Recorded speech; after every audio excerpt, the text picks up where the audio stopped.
let me just explain, give you some behind the scenes of how this grift works, because all you goys and Shabbos goys, you don't get it. So let me explain to the retarded evangelicals and conservatives how this grift works. Um, every major conservative evangelical Christian institution, Fox News, PragerU, Rebel Media, Daily Wire, all these, you know, the all these people, they're run by Orthodox, rabbinical, Talmudic Jews, and these people, and what the what the evangelicals and the Christians and all you goys don't understand is Talmudists hate Christians, and they hate Jesus Christ, and it's part of their in the Talmud where they are still trying to um, facilitate their Messiah, and they believe that they can't bring about this figure until they either completely destroy Christianity worldwide or control it completely.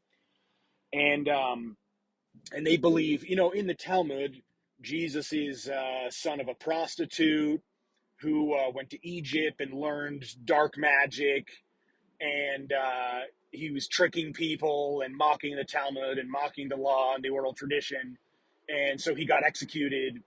And his punishment, he's in hell, boiling in shit, and him and all of his followers are an abomination. That's what they believe. And the funny thing is these stupid evangelicals and conservatives and all these Republican type people, they don't understand this grift. Like, they don't understand all they think it's all, oh, we're on the same side. All these Talmudic Jews are on the same side as the evangelical Christians, and we basically believe the same thing. They're the holy people, and we have Jesus.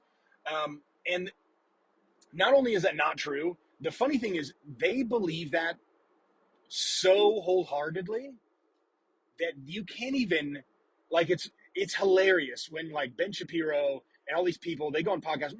Jesus Christ, he was executed for trying to overthrow the Romans. He was, a magical guy, and he was doing bad stuff. And yeah, they can tell them to their face like this: fire somebody for saying Christ is king, and they will still not let go of their belief. That's how deep the grift is. Which, it comes from, they think this is all, they're hooked into this whole, evangelicals primarily, a lot of conservatives, but most, in the entirety of evangelicals are into this whole, they fetishize Judaism and Jews. It's like Jews are magical little elves that can do no wrong because they're God's chosen special people, and it's a Christian's duty to give them money and support them no matter what they do, and they can't be wrong because they're God's people. And they're so hooked into this belief, which, by the way, is only this dispensationalism, what it's called, was invented in the 1920s by Talmudic Jews in a way to control the evangelical movement in the United States, of which it was entirely successful. But and they don't like they you and the how most hilarious thing is they can say it right in their face, and they just don't get it. They still don't get it.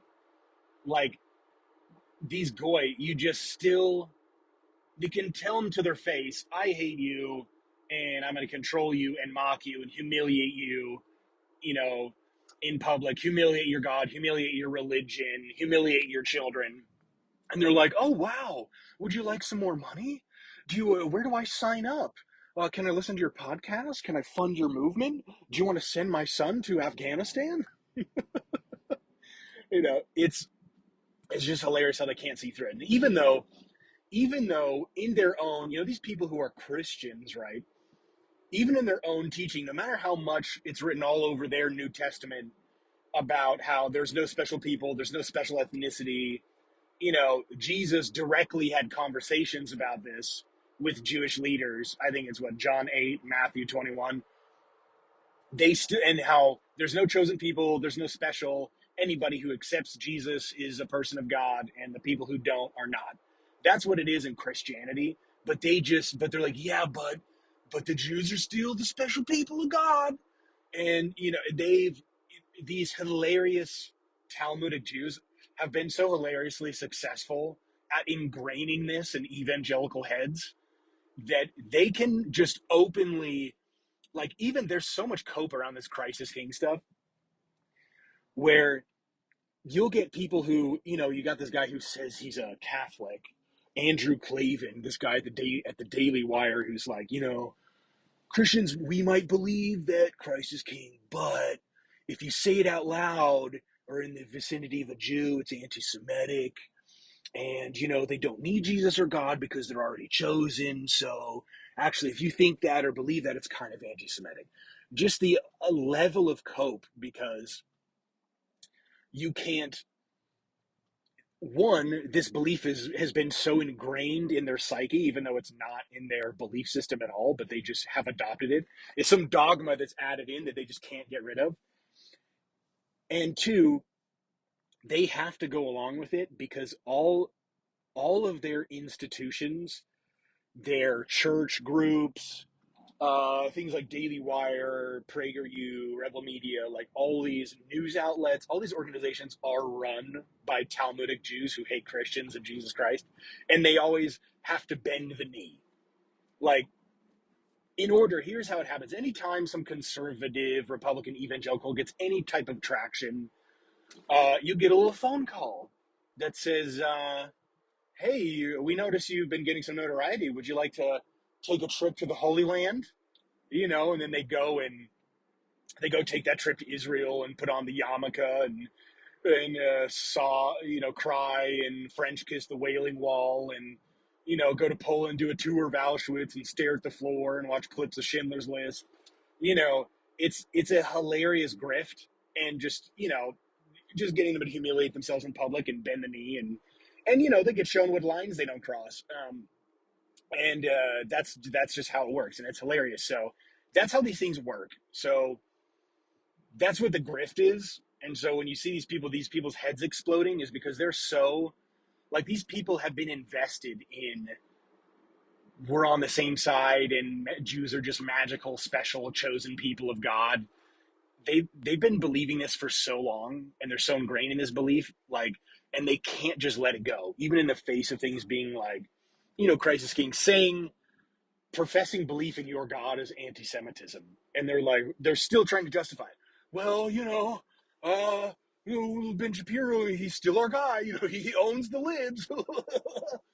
um, it's just hilarious, and that's how it works. There's just lines you can't cross before you start getting canceled from PayPal. I mean, that's the grift. That's how it works. So anytime you see this shit, and it's hilarious that and I'm explaining this because no matter what, like, you still fall for it. You can't not fall for it. Like, you're so hook, line, and sinker into this belief that literally I can even now explain to you how the grift works, and you're still not going to change. You're still going to be like, oh, that's a weird perspective, but you're still the chosen people. Here, would you like my money? And I'm going to take your money, and I'm going to loan it back to you with interest. Oh, yeah. That's how it works. That's how this grift works. So that's why, and it's not going to end with Candace Owens. It's an election year. There's going to be somebody else is going to start, quote, quote, noticing, and then they're going to get the treatment, and then they're going to do the Trail of Tears in Israel, or, oh, I take it back. It was all a mistake. I got off the phone. I had a phone call with Ben Shapiro, Rabbi Shmuley. I did a podcast with Solomon Friedman, and he showed me the error of my ways. Please forgive me and give me a little bit of your money, please. Oh, I want more debt. I want more loans. Please forgive me, Israel. Oh, yeah. Oh, that's how the grift works, and that's what's here. And the funny thing is, even though it's blatantly right in your face that all of your quote quote Christian evangelical conservative movements are all run by Talmudic Jews who hate you and your religion, you're still going to go along with it because you just can't help yourself. And they love the grift. It's like they love almost more than they like Christianity. It seems like they love LARPing as Jews. Like their favorite part about Christianity is like waving around an Israeli flag or wearing some fake yarmulke or having some like olive oil, some shit quality olive oil that they got from Israel that's got a Star of David and it says it's anointing oil or some stupid. It's just like, yeah, it's just some seed oil for cooking that's in a little jar with a Star of David on it. And they're like, oh, this is anointing oil that I got at the Jordan River near Jerusalem. And oh, it was such a glorious trip. And it was only $300 for this little. Oh, yeah. It's just such a fucking funny grift. And what makes it even funnier is not just the grift in itself, it's that you can be like Ben Shapiro and all these people, they're in your face, they're not hiding. Like, we can be as open as we want, and the goy still just go along with it. You're just like, yeah, sure, sounds good. Hey, we think your God is in hell, boiling in shit. We hate you. We want to control your institutions and make fun of you and humiliate your kids and get you enslaved into debt and loans and get you hooked into all this materialism. And you're like, oh, sounds good. Sign me up. Where do I sign? And yeah, that's the grift. So that's what's happening. And it's not like I said, it's election year. So between now and November, there's going to be somebody else is going to start piping up, and they're going to get, they're going to hear the dong dong dong dong dong from the tunnels, and Shabbat's going to pop out of the sewer and drag their ass to Auschwitz, drag their ass, drag their ass back to Jerusalem, make it do a trail of tears. Oh yeah, but that's the grift. So I explained it, and now you know, and you're still going to go along with it anyway because that's how these things work.